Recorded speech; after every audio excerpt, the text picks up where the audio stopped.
মালদ্বীপে যে টাকা আছে আমার মনে হয় ইউরোপে এত টাকা নাই। কারণ মানুষ ইউরোপ গেতেও যাইতে এতটা পাগল না যতটা পাগল মানুষ এই মালদ্বীপ আসার জন্য। আপনারা সবাই জানেন যে আমি মোটামুটি 15 দিন হয়ে গেছে মালদ্বীপ আসছি, এখনও কোনো কাজ খুঁজে পাই নাই। দেখেন সাগর পাড়ে আমি বসে আছি, তারপরেও মানুষ এতটা পাগল। গতকালকে আমাকে একজন ফোন করে বলতেছে যে ভাই 7 লাখ টাকা চাইছে দালালে, নাকি রিসোর্টের ভিসা দিবে।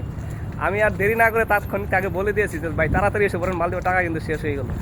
দেখেন কি একটা অবস্থা, মানুষ মালদ্বীপ আসার জন্য আসলে এতটা পাগল যে কি আর বলবো ভাই। মানে কাজ থাক আর না থাক, মানুষের কথাই একটাই, আমাকে মালদ্বীপ যেতে হবে।